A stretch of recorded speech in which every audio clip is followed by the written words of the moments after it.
Hello, my name is Chef Arnold.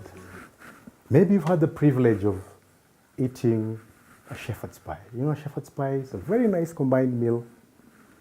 Succulent lamb layered with potatoes. So good. But have you wondered that you can actually make an orange flesh sweet potato shepherd's pie?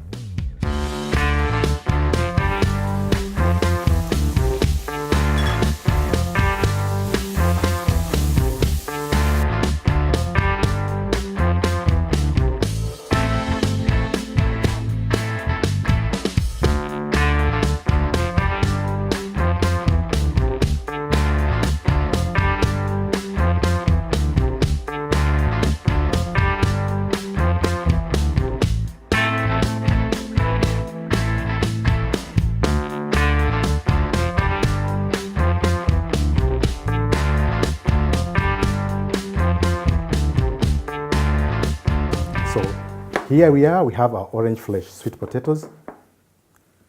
I've washed them, I've chopped them. They're in water so that they don't oxidize. So we need a pot. We put in some hot water.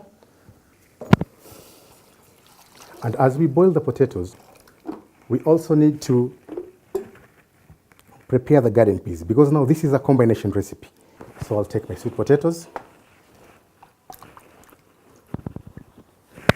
There you are. Gently. Need to put in a dash of salt, just a dash of salt. The orange flesh sweet potato comes almost naturally seasoned and packaged, so you only need to adjust it a little bit so that you can get the desired results. So we cover that baby and we're good to go. So these are the garden peas. You can call them minji, some people call them minji depending on where you're coming from. So we also need a little bit of salt into our hot water. We are briefly boiling them or parboiling them.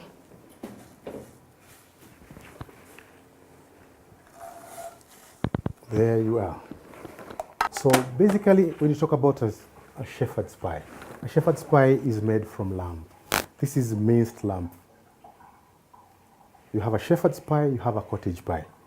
But now the only unique thing here is that we're actually making it using our orange flesh sweet potatoes. Back here now to our cooking pots. You can see now the garden peas or the minji.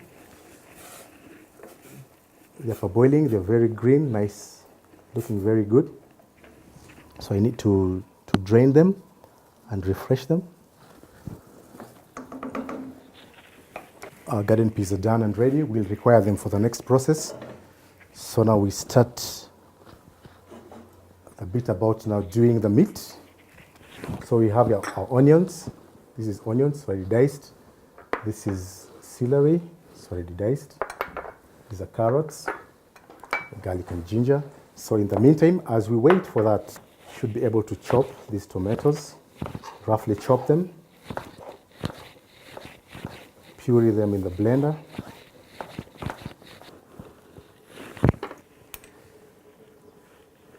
The beauty of cooking is it allows you to multitask, it allows you to concentrate.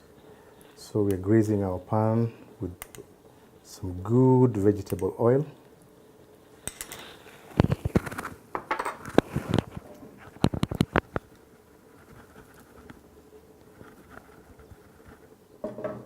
You can multitask, and the only way you can multitask when you're cooking is to be able to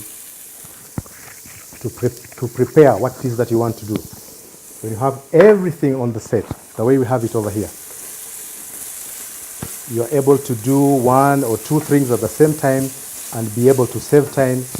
You can even be able to sing your favorite song as you wait for something to simmer or boil. As you can see, that's exactly now I'm moving over to blend the tomatoes.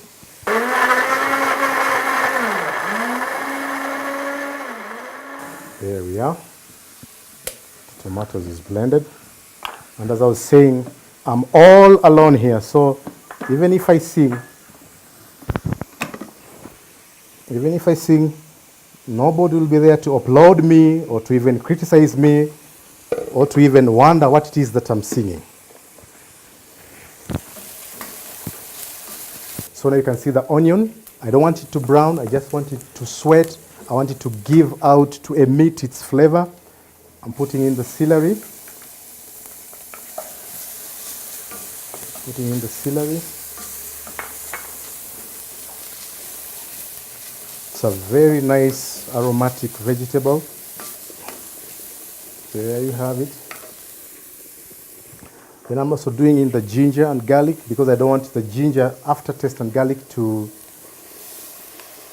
remain in the foods. Sometimes when you prepare food with ginger and garlic, you have a situation whereby you find that so much of that ginger and garlic remains within your system. It's like you can feel it's like you're eating raw ginger as you're eating the food. So when you fry the ginger and garlic like that, you're able to mitigate that. You're able to instead enjoy the fusion of flavors that it brings. Now we're taking our lamb. Don't be afraid. Just put it in. The whole lot. We need this to cook.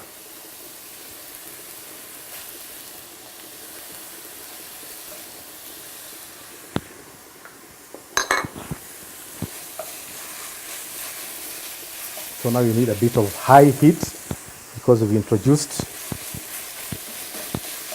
lamb, which was refrigerated for safety reasons. We keep it under refrigeration. So now I should be able to introduce the tomato paste.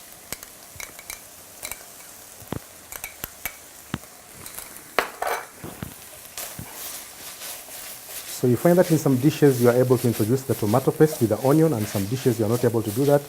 Like if you had introduced the tomato paste with the lamb, you have that chard that it's like it burns. So we had to let it steam until it almost all the juices have dried up.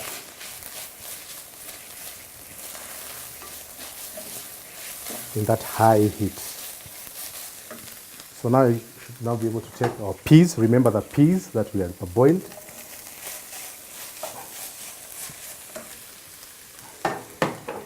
Remember the carrots that are diced.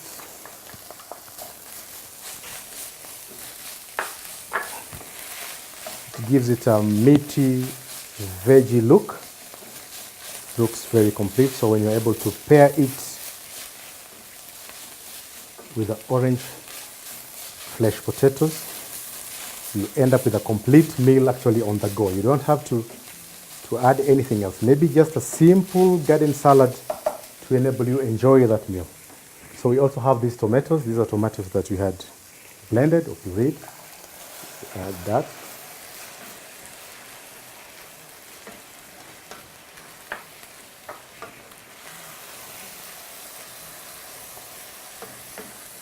So we need to put in some stock or water so that now it can simmer until it reduces into the consistency we want. Take this off the heat so that I'm able to decant some of the juices. It might get a bit too dry. Decant some of the juices, set it aside, to be able to mash it. This now when we introduce our butter. This is butter.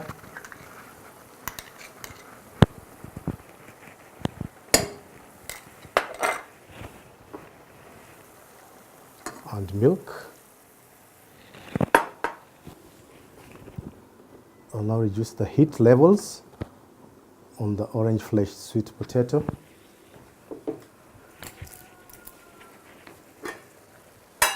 As you can see now, the butter gives it that taste, that creamy taste. We put in some cinnamon and oregano. It's a mixed spice and herb to give it, to complement the texture and the flavor.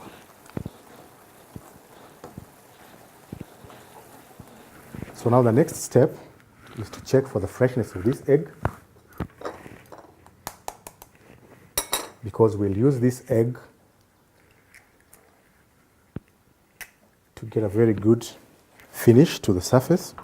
It's nice and fresh. Have it there. So you take part of the potatoes to this Pyrex dish.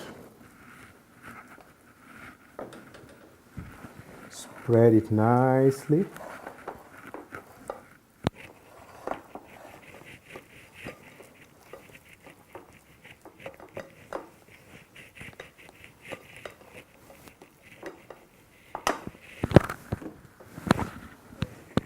You take the lamb dish.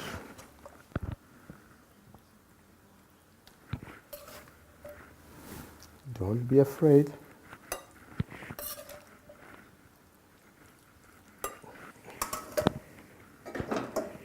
Then now you take in more the sweet potato. It's still an art, bricklaying, same as cookery is also an art.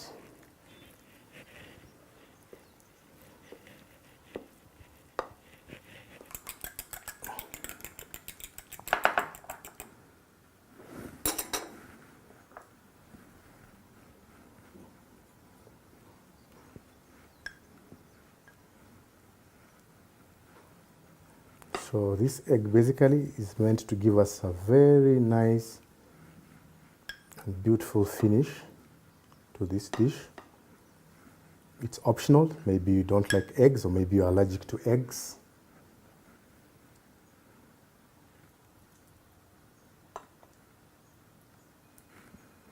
There you are. So now it's ready for the oven. You put it in the oven for about 10 minutes or until you get a beautiful, nice surface on top of it.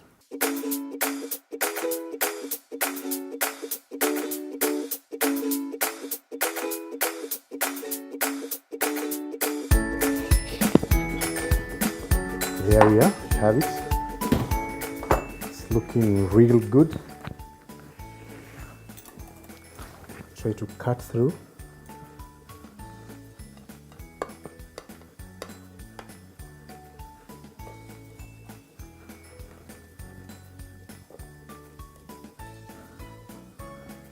I'm presenting it with a fruity veggie salad so that you're able to combine all those flavors.